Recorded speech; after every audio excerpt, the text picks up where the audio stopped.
ಎಲ್ರಿಗೂ ನಮಸ್ಕಾರ. Welcome back to my channel smart Edulogic. ಇವತ್ತಿನ ವಿಡಿಯೋ ಪೂರ್ಣಾಂಕಗಳ ಮೇಲಿನ 4 ಗಣಿತ ಕ್ರಿಯೆಗಳ ಒಂದು ಪಾರ್ಟ್ 2 ವಿಡಿಯೋ ಆಗಿರುತ್ತೆ.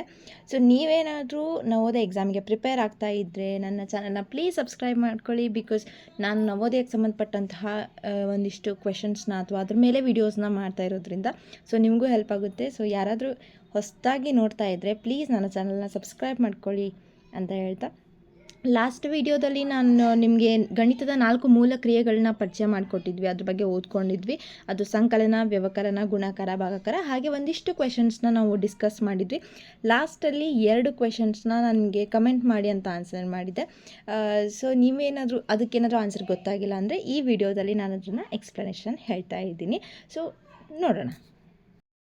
ಅದೇನು ಕ್ವೆಶನ್ ಅಂತಂದರೆ, 40ರಲ್ಲಿ 3 4 ಬಾರಿ ಕಳೆದಾಗ ಬರುವ ಉತ್ತರ. Option A 12, B 28, C 47, D 82. So 40ರೊಳಗೆ ಏನು ಮಾಡಬೇಕಂದ್ರೆ 3 4 ಸತಿ ಕಳೀತಾ ಹೋಗಬೇಕು. ಸೊ ಅದು ಕಳಿಯೋದು ಯಾವ ರೀತಿ ಹೆಂಗೆ ಮಾಡಬೇಕು ಅಂದರೆ, ಈಗ ಅವ್ರೇನು ಹೇಳಿದ್ರು ಅಂದರೆ, ಇಲ್ಲಿಗೆ ಒಂದು ನಿಮಿಷ. ಓಕೆ, 40ರಲ್ಲಿ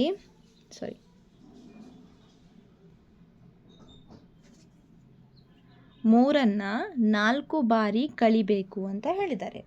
ಓಕೆ, ಸೊ ಇಲ್ಲಿ ನೋಡ್ರಿ, ಈಗ 3 4 ಬಾರಿ ಅಂದರೆ 3 4 ಸತಿ ಗುಣಿಸ್ಬೇಕು. 3 4 12. ಸೊ ಇಲ್ಲಿ 40ರಲ್ಲಿ 3 4 ಬಾರಿ ಅಂದರೆ 12 ನಾವು ಮೈನಸ್ ಮಾಡಿದಾಗ ನಮಗೆ ಬರುವಂಥ ಆನ್ಸರ್ ಎಷ್ಟಾಗುತ್ತೆ? So that is 28. ಓಕೆನಾ? ಸೊ 40ರೊಳಗೆ 12 ಮೈನಸ್ ಮಾಡಿದಾಗ ಬರುವಂಥ ಆನ್ಸರ್ 28.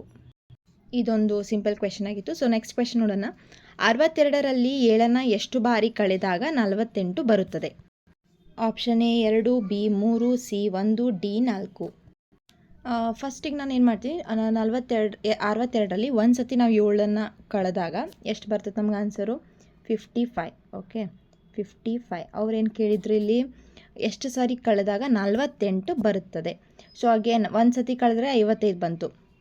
2 ಸತಿ ಕಳೆಯೋಣ. ಈಗ ಮತ್ತು 55ರೊಳಗೆ ಮತ್ತು 7 ಕಳಿತೀವಿ. ಅವಾಗ ಆನ್ಸರ್ ಎಷ್ಟು ಬಂತು? 48 ಬಂತು. ಸೊ ಎಷ್ಟು ಸಲ ನನಗೆ ಕಳೆದಾಗ ನಂಗೆ 48 ಆನ್ಸರ್ ಬಂತು? ಸೊ 2 ಟೈಮ್ಸ್, 2 ಸತಿ ಕಳೆದಾಗ 48 ಬರುತ್ತೆ. ಸೊ ಆನ್ಸರ್ ಆಪ್ಷನ್ ಎ ಆಗಿದೆ. ಓಕೆನಾ? ಓಕೆ, ನೆಕ್ಸ್ಟ್ ಕ್ವೆಶನ್ ನೋಡೋಣ. ಇದು ಸಂಕಲನ ಮತ್ತು ವ್ಯವಕಲನ ಅಂದರೆ ಎಡಿಷನ್, ಸಬ್ಸ್ಟ್ರಾಕ್ಷನ್ ಎರಡೂ ಇರುವಂಥ ಒಂದು ಕ್ವೆಶನ್.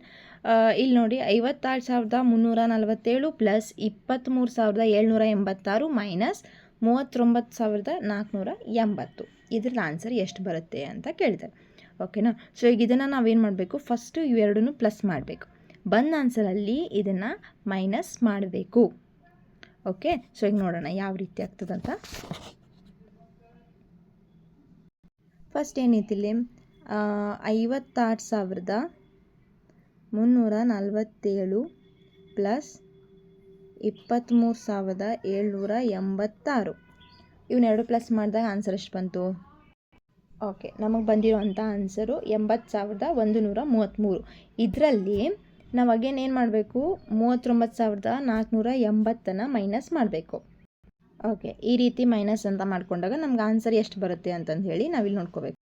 ಓಕೆ, ಇಲ್ಲಿ ಮೈನಸ್ ಮಾಡಿದಾಗ 40,653 ಬಂತು. ಸೊ ಆನ್ಸರ್ ಆಪ್ಷನ್ ಎ ಆಗಿರುತ್ತೆ. ಸೊ ಈ ರೀತಿ ಏನಾದರೂ ಕೊಟ್ಟರೆ ಫಸ್ಟ್ ಪ್ಲಸ್ ಮಾಡಿಕೊಂಡು ಆಮೇಲೆ ಬಂದ ಆನ್ಸರಲ್ಲಿ ಮೈನಸನ್ನು ಮಾಡ್ಕೋಬೇಕು. ಓಕೆ, ಸೊ ನೆಕ್ಸ್ಟ್ ಕೆಳಗಿನ ಕ್ವೆಶನ್ ನೋಡಿರಿ, ಸೇಮ್ ಅದೇ ಥರನೇ ಇರೋದಿಲ್ಲ. ಬಟ್ ಇಲ್ಲಿ ಏನಾಗೈತೆ, ಇಲ್ಲಿ ಪ್ಲಸ್ಸು ಮತ್ತು ಮೈನಸ್ಸು ಮತ್ತು ಪ್ಲಸ್ ತೊಗೊಂಡ್ರೆ ಇದನ್ನು ಯಾವ ರೀತಿ ಮಾಡಬೇಕು ಅಂತ ನೋಡಿದಾಗ, ಈ ಪ್ಲಸ್ಸನ್ನು ಈ ಕಡೆ ಇದನ್ನು ಮೊದಲು ಇದೊಂದು ನಂಬರ್, ಒಂದು ನಿಮಿಷ, ಈ ನಂಬರ್, ಇದು ಮತ್ತು ಇದು ಮೂರನ್ನು ಪ್ಲಸ್ ಮಾಡ್ಕೋಬೇಕು. ಬಂದ ಆನ್ಸರಲ್ಲಿ ಇದನ್ನು ಮೈನಸ್ ಮಾಡಬೇಕು. ಓಕೆ, ಈಗ ಆಲ್ರೆಡಿ ನೀವು ಮಾಡೋಕ್ಕೆ ಸ್ಟಾರ್ಟ್ ಮಾಡಿ, ದೆನ್ ವಿಡಿಯೋ ಪಾಸ್ ಮಾಡಿರಿ ಆನ್ಸರ್ ಸಾಲ್ವ್ ಮಾಡಿರಿ, ದೆನ್ ನನ್ನ ವಿಡಿಯೋನ ಚೆಕ್ ಮಾಡಿಕೊಳ್ರಿ. ಓಕೆ, ಇಲ್ಲಿ ಪ್ಲಸ್ ಮಾಡಿದಾಗ ನಮಗೆ ಈ ಆನ್ಸರ್ ಸಿಗುತ್ತೆ. ದೆನ್ ಅದನ್ನು ಮೈನಸ್ ಮಾಡಿಕೊಂಡಾಗ ಎಷ್ಟು ಬರುತ್ತೆ ಆನ್ಸರ್ ಅಂತ ನೋಡ್ಕೊಳ್ರಿ. ಇದು ಆನ್ಸರ್ ಅಂತೂ ಕರೆಕ್ಟ್ ಇರ್ಬೋದು ಅಂದ್ಕೊತೀನಿ ನಿಮ್ದೆಲ್ರದ್ದು. ಸೊ ಈಗ ನೆಕ್ಸ್ಟ್ ಮೈನಸ್ ಮಾಡೋಣ, ಎಷ್ಟು ಬರುತ್ತೆ ಅಂತ ನೋಡೋಣ. 3 - 0 3. ಸೊ 12ಅಲ್ಲಿ 9 ಹೋದರೆ ಅಗೇನ್ 3. ದೆನ್ ಇಲ್ಲಿ 17 ಒಳಗೆ 8 ಹೋದ್ರೆ ಇಲ್ಲಿ 9. ದೆನ್ ಕ್ಯಾರಿ ತೊಗೊಂಡು ಇಲ್ಲಿ 10ರಲ್ಲಿ 9 ಹೋದರೆ 1. ದೆನ್ ಅಗೇನ್ 10ಅಲ್ಲಿ 6 ಹೋದರೆ 4, ಒಂದರೊಳಗೆ ಒಂದು ಹೋದರೆ 0. So answer 49,939. So that is option D. Okay, ಈಗ ನೆಕ್ಸ್ಟ್ ಕ್ವೆಶನ್ ನೋಡೋಣ. ಎಷ್ಟರಲ್ಲಿ 21 ಕಳೆದಾಗ 45 ಬರುತ್ತದೆ? ಓಕೆ, ಎಷ್ಟರಲ್ಲಿ ಅಂದರೆ ಅದು ನಮಗೆ ಗೊತ್ತಿಲ್ಲ. ಸೊ ಅದು ಆ ನಂಬರಲ್ಲಿ ಎಕ್ಸ್ ಅಂತ ತೊಗೊಳ್ಳೋಣ. ಆ ನಂಬರಲ್ಲಿ 21 ಕಳೆದಾಗ ಎಷ್ಟು ಬರಬೇಕು? 45 ಬರಬೇಕು. ಸೊ ಈ ನಂಬರನ್ನು ಈಗ ನಾನು ಕಂಡು ಹಿಡಿಬೇಕಾಗುತ್ತೆ. ಓಕೆ, ಸೊ ಈಗ ನೋಡೋಣ. ಇದನ್ನು ನೋಡಬೇಕಂದ್ರೆ ಎಕ್ಸ್ ಇಲ್ಲೇ ಇರಲಿ, ಈ ನಂಬರ್ ಇಲ್ಲೇನಾಗ್ತಿದೆ? ಮೈನಸ್ ಆಗ್ತಿದೆ ಅಲ್ವಾ? ಮೈನಸ್. ಈ ಸಮಭಾಜಕ ಚಿಹ್ನೆ, ಸಮ ಚಿಹ್ನೆ ಆ ಸೈಡ್ ಹೋದಾಗ, ಈ ಕಡೆ ಏನಾದರೂ ಹೋದರೆ ಇಲ್ಲಿ ಮೈನಸ್ ಇರೋದೇನಾಗುತ್ತೆ? ಪ್ಲಸ್ ಆಗುತ್ತೆ. ಓಕೆ, ಅದಕ್ಕೆ 45 ಮೈನಸ್ 21 ಇರೋದು ಇಲ್ಲಿ ಈ ಕಡೆ ಬಂದಾಗ ಪ್ಲಸ್ 21 ಆಗುತ್ತೆ. ಓಕೆ, ಸೊ ಇದನ್ನೆರಡು ಕೂಡಿಸಿದಾಗ ನಮ್ಗೆ ಆನ್ಸರ್ ಎಷ್ಟು ಬಂತು? 66. ಸೊ ಎಕ್ಸ್ ವ್ಯಾಲ್ಯೂ ಯಾವ ಸಂಖ್ಯೆ ಅಂತ ಕೇಳಿದ್ರಲ್ಲ, ಸೊ ಅದು ಆನ್ಸರ್ ಏನು? 66, ಆಪ್ಷನ್ ಬಿ. ಇನ್ನೊಂದು ಸಾರಿ ಹೇಳ್ತೀನಿ ನೋಡಿ. ಈಗ ಅವ್ರೇನು ಕೇಳಿದ್ರಲ್ಲಿ, ಒಂದು ಸಂಖ್ಯೆಯೊಳಗೆ 21 ಕಳೆದಾಗ 45 ಬರಬೇಕು, ಈ ಸಂಖ್ಯೆ ಯಾವುದು ಅಂತ ಕೇಳಿದರು. ಈ ಸಂಖ್ಯೆನ ಕಂಡು ಹಿಡಿಬೇಕಂದ್ರೆ ಎಕ್ಸ್ ಅಂತ ತಗೊಳ್ಳೋಣ. ಸೊ ಅದು ಎಕ್ಸ್ ಅಂತ ಇರುತ್ತೆ. ಈ ಸಂಖ್ಯೆನ ಏನು ಮಾಡಬೇಕು? ಸಮ ಚಿಹ್ನೆಯ ಈ ಕಡೆ ಕಳಿಸ್ಕೋಬೇಕು. ಇಲ್ಲಿ ಎಷ್ಟೈತೆ? ಮೊದಲು 45. ಈ ಸಂಖ್ಯೆನ ಈ ಕಡೆ ಕಳಿಸ್ಕೊಂಡಾಗ ಇಲ್ಲಿ ಮೈನಸ್ 21 ಇರೋದು ಈ ಕಡೆ ಬಂದಾಗ ಪ್ಲಸ್ 21 ಆಗುತ್ತೆ. ಸೊ ಆವಾಗ x is equal to 66. Okay, easy ಇದೆ. ನೆಕ್ಸ್ಟ್ ಕ್ವೆಶನ್ ನೋಡೋಣ.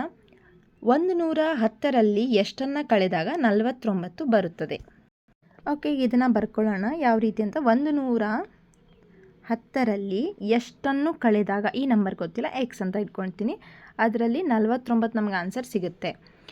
ಈಗ ಇದನ್ನು ಸಾಲ್ವ್ ಮಾಡಬೇಕಂದ್ರೆ ಸೇಮ್ ಅದೇ ಥರನೇ ಮಾಡಬೇಕಾಗತ್ತೆ. ಬಟ್ ಇಲ್ಲಿ ಮೈನಸ್ ಎಕ್ಸಿಗೆ ಮೈನಸ್ ಆಗ್ತಿರೋದ್ರಿಂದ ಇದನ್ನು ಏನು ಮಾಡ್ತೀನಿ? ಈ ಸೈಡ್ ತೊಗೊಂಡು ಹೋಗ್ತೀನಿ, ಈ ಸಂಖ್ಯೆನ ಈ ಕಡೆ ತೊಗೊಂಡು ಬರ್ತೀನಿ. ಓಕೆ, ಅಂದರೆ 110 ಇದು ಪ್ಲಸ್ 49 ಐತಿ, ಇದು ಈ ಕಡೆ ಸೈಡ್ ಬಂದಾಗ ಮೈನಸ್ 49 ಆಗುತ್ತೆ. ಇದು ಎಕ್ಸ್ ಮೈನಸ್ ಎಕ್ಸ್ ಇರೋದು ಈ ಕಡೆ ಹೋದ್ರೆ ಪ್ಲಸ್ ಎಕ್ಸ್ ಆಗುತ್ತೆ. ಸೊ ಇದನ್ನೆರಡು ಮೈನಸ್ ಮಾಡಿದಾಗ ನಂಗೆ ಆನ್ಸರ್ ಎಷ್ಟು ಬಂತು? ಓಕೆ, ಹಾಗಾದರೆ ಎಷ್ಟು ಬಂತು? 61. ಸೊ ಎಕ್ಸ್ ವ್ಯಾಲ್ಯೂ ಏನು? 61. ಸೊ ನಾವು ಯಾವ ಸಂಖ್ಯೆನಾದ್ರೂ ಸಮ ಚಿಹ್ನೆಯ ಆ ಸೈಡ್ ಈ ಸೈಡ್ ಕಳಿಸುವಾಗ ಅದರ ಚಿಹ್ನೆ ಬದಲಾವಣೆ ಆಗುತ್ತೆ. ಇಲ್ಲಿ ನೋಡಿರಿ, ಮೈನಸ್ ಎಕ್ಸ್ ಇರೋದು ಈ ಕಡೆ ಹೋದಾಗ ಪ್ಲಸ್ ಎಕ್ಸ್ ಆಯಿತು, ಇದು ಪ್ಲಸ್ 49 ಈ ಕಡೆ ಸೈಡ್ ಬಂದಾಗ ಮೈನಸ್ 49 ಆಯಿತು. ಈಗ ನೆಕ್ಸ್ಟ್ ಕ್ವೆಶನ್ ಒಂದು ಗುಣಾಕಾರದ ಮೇಲಿದೆ. ಯಾವುದೇ ಸಂಖ್ಯೆಯನ್ನು 0ಯಿಂದ ಗುಣಿಸಿದಾಗ ಬರುವ ಉತ್ತರ. ಸೊ ಯಾವುದಾದ್ರೂ ಸಂಖ್ಯೆ ತೊಗೊಳ್ಳಿ, ಒಂದು 10 ತೊಗೊಳ್ಳಿ, ಇದನ್ನು ನಾವು 0ಯಿಂದ ಗುಣಿಸ್ರಿ. 0ಯಿಂದ ಗುಣಿಸಿದ್ರೆ ಆನ್ಸರ್ ಎಷ್ಟು ಬರುತ್ತೆ? 0ನೇ ಬರುತ್ತೆ. ಯಾವುದೇ ಸಂಖ್ಯೆನ 0ಯಿಂದ ಗುಣಿಸಿದಾಗ ಬರುವಂಥ ಉತ್ತರ ಯಾವುದು? 0. ನೆಕ್ಸ್ಟು 9 ಗುಂಡ್ಲೆ 4 ಈಸ್ ಈಕ್ವಲ್ ಟು 36. ಇದರಲ್ಲಿ ಗುಣ್ಯ ಯಾವುದು? ಈಗ ನಾವಿಲ್ಲಿ ಒಂದು ಗುಣಾಕಾರದ ಪದಗಳ ಬಗ್ಗೆ ಸ್ವಲ್ಪ ನೋಡೋಣ. ಇಲ್ಲಿ ಗುಣ್ಯ, ಗುಣಕ, ಗುಣಲಬ್ಧ ಅಂತ ಬರುತ್ತೆ. ಇಲ್ಲಿ ಯಾವ ಸಂಖ್ಯೆನ ಗುಣಿಸ್ಕೊಳ್ತಾ ಇರುತ್ತಲ್ಲ ಇದಕ್ಕೆ ನಾವೇನಂತ ಕರಿತೀವಿ? ಗುಣ್ಯ ಅಂತ ಕರಿತೀವಿ. ಓಕೆ, ಗುಣಿಸುವಂಥ ಯಾವ ಸಂಖ್ಯೆನ ಗುಣಿಸಿರ್ತೀವಿ ಅದಕ್ಕೆ ನಾವೇನಂತ ಕರಿತೀವಿ? ಗುಣಕ ಅಂತ ಕರಿತೀವಿ. ಗುಣಿಸುವ ಸಂಖ್ಯೆ. ಓಕೆ, ಇದು ಗುಣಿಸುವ ಸಂಖ್ಯೆ. ಬಂದಿರೋ ಆನ್ಸರ್ನ ನಾವೇನಂತ ಕರಿತೀವಿ? ಗುಣಲಬ್ಧ. ಓಕೆ, ಸೊ ಇದೆ ಯಾವ ಸಂಖ್ಯೆನ ನಾವು ಗುಣಿಸ್ಕೊಳ್ತಾ ಇರುತ್ತಲ್ಲ, ಯಾವ ಸಂಖ್ಯೆ ಗುಣಿಸ್ಕೊಳ್ತಿರ್ತೈತಲ್ಲ ಅದಕ್ಕೆ ಗುಣ್ಯ ಅಂತೀವಿ. ಯಾವುದು ಗುಣಿಸೋ ಸಂಖ್ಯೆ ಇರುತ್ತಲ್ಲ ಅದಕ್ಕೆ ಗುಣಕ. ನೆಕ್ಸ್ಟ್ ಬರೋ ಆನ್ಸರ್ ಏನು? ಗುಣಲಬ್ಧ. ಸೊ ಹಾಗಾದ್ರಲ್ಲಿ ಗುಣ್ಯ ಯಾವುದು? 9. So answer option A. Next answer, ಸಮಾನ ಹಂಚಿಕೆಯನ್ನು ಡ್ಯಾಶ್ ಎಂದು ಕರೆಯುವರು. ಯಾವುದಾದ್ರೂ ನಾವು ಸಮಾನ ಹಂಚಿಕೆನ ಮಾಡ್ತಾ ಇದ್ದೀವಿ ಅಂದರೆ ಅದಕ್ಕೆ ನಾವೇನಂತ ಕರಿತೀವಿ? ಅದಕ್ಕೆ ನಾವೇನಂತ ಕರಿತೀವಿ? ಭಾಗಾಕಾರ. ಅಂದರೆ ಯಾವುದಾದ್ರೂ ಒಂದು ಅಮೌಂಟನ್ನು ಆಗಿರ್ಬೋದು ಅಥವಾ ವಸ್ತು ಆಗಿರ್ಬೋದು, ಅದನ್ನು ಹಂಚಿಕೆ ಮಾಡ್ತಿದ್ದೀವಿ ಅಂದರೆ ಎಲ್ರಿಗೂ ಭಾಗ ಮಾಡ್ತಿದ್ದೀವಿ ಅಂದರೆ ಅದು ಭಾಗಾಕಾರದಿಂದ ನಾವು ಮಾಡ್ತಾ ಇದ್ದೀವಿ ಅಂತಲೇ ಅರ್ಥ. ಸಂಕಲನ ಅಂದ್ರೇನು? ಕೂಡಿಸೋದು. ವ್ಯವಕಲನ ಅಂದರೆ ಕಳಿಯೋದು. ಹೌದಾ?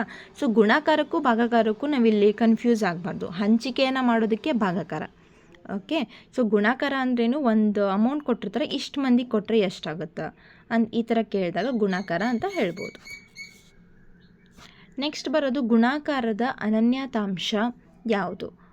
Option A 0, B 1, C 2, D 3. ಇದರ ಆನ್ಸರ್ ಬಂದು ಆಪ್ಷನ್ ಬಿ 1. ಅಂದರೆ ಗುಣಾಕಾರದ ಅನನ್ಯತಾಂಶ 1 ಹೇಗಾಗುತ್ತೆ ಅಂದರೆ ಯಾವುದೇ ಸಂಖ್ಯೆನ 1ರಿಂದ ಗುಣಿಸಿದಾಗ ಅದೇ ಸಂಖ್ಯೆನ ನಮಗೆ ಸಿಗ್ತದೆ. ಸೊ ಅದಕ್ಕೆ ನಾವೇನೇನು ಕರಿತೀವಿ, ಗುಣಾಕಾರದ ಅನನ್ಯತಾಂಶ ಯಾವುದು, 1 ಅಂತ ಹೇಳಿ ಕರಿತೀವಿ. ಇದನ್ನೊಂದು ನೆನ್ಪಿಟ್ಕೊಳ್ಳಿ. ಓಕೆ, ಸೊ ನೆಕ್ಸ್ಟ್ ಕ್ವೆಶನ್ ನೋಡೋಣ. 4ರ ಮೊದಲ 4 ಗುಣಕಗಳ ಮೊತ್ತ. ಗುಣಕಗಳಂದ್ರೇನು, ಸೊ ಅದ್ರ ಮಗ್ಗಿ ಇರ್ತೈತಲ್ಲ ಅದನ್ನು ಹೇಳ್ಕೊಂಡು 4, 8, 12, 16 ಅದನ್ನು ಮೊತ್ತ ಮಾಡಿದಾಗ ಎಷ್ಟು ಬರುತ್ತೆ, 4, 8. ಓಕೆ, ಸೊ ಇಲ್ಲಿ 4 + 8 + 12 + 16 ಇವು ಮೊದಲ 4 ಗುಣಕಗಳು. ಇವನ್ನ ಕೂಡಿಸಿದಾಗ ಬರುವಂಥ ಆನ್ಸರ್ ಎಷ್ಟು? ಸೊ ಆನ್ಸರ್ ಎಷ್ಟು ಅಂದರೆ ಆಪ್ಷನ್ ಡಿ 40. ಸೊ ಇವೆರಡು ಪಾರ್ಟ್ ಏನಿತ್ತಲ್ಲ, ಯಾರಾದರೂ ಇದು ಪಾರ್ಟ್ 2 ಆಗಿರುತ್ತೆ, ಒಂದು ಪೂರ್ಣಾಂಕಗಳ 4 ಗಣಿತ ಕ್ರಿಯೆಗಳ ಮೇಲೆ. ಪಾರ್ಟ್ 1 ಯಾರಾದರೂ ನೋಡಿಲ್ಲ ಅಂದರೆ ನೀವು ಹೋಗಿ ನೋಡ್ಕೋಬೋದು. ಇವೆರಡು ಪಾರ್ಟ್ ಸ್ವಲ್ಪ ಈಸಿಯಾಗಿರುವಂಥ ಕ್ವೆಶನ್ಸ್ ಇತ್ತು. ಸೊ ನೆಕ್ಸ್ಟ್ ಬರೋ ಒಂದು ಪಾರ್ಟಲ್ಲಿ ಅಥವಾ ನೆಕ್ಸ್ಟ್ ಬರೋ ವಿಡಿಯೋದಲ್ಲಿ ಸ್ವಲ್ಪ ಟಫ್ ಕ್ವೆಶನ್ಸ್ ಆಗಿರ್ಬೋದು, ಅಥವಾ ವಾಕ್ಯ ರೂಪದಲ್ಲಿ ಬರೆಯುವಂಥದ್ದು ಯಾವ ರೀತಿ ಕೊಡ್ತಾರೆ, ಹಾಗಾದ್ರೆ ಹಳೆಯ ಪ್ರಶ್ನೆ ಪತ್ರಿಕೆಗಳಲ್ಲಿ ಯಾವ ರೀತಿ ಪ್ರಶ್ನೆಗಳಿದ್ವು ಅನ್ನೋದ್ರ ಮೇಲೆ ಒಂದು ವಿಡಿಯೋ ಮಾಡ್ತೀನಿ. ಸೊ ಈ ವಿಡಿಯೋ ನಿಮ್ಗೆ ಇಷ್ಟ ಆಗಿದೆ, ಪ್ಲೀಸ್ ಲೈಕ್ ಮಾಡಿ, ಶೇರ್ ಮಾಡಿ, ಹಾಗೆ ಸಬ್ಸ್ಕ್ರೈಬ್ ಮಾಡೋದನ್ನು ಮರಿಬೇಡಿ. Thank you so much for watching. Keep supporting.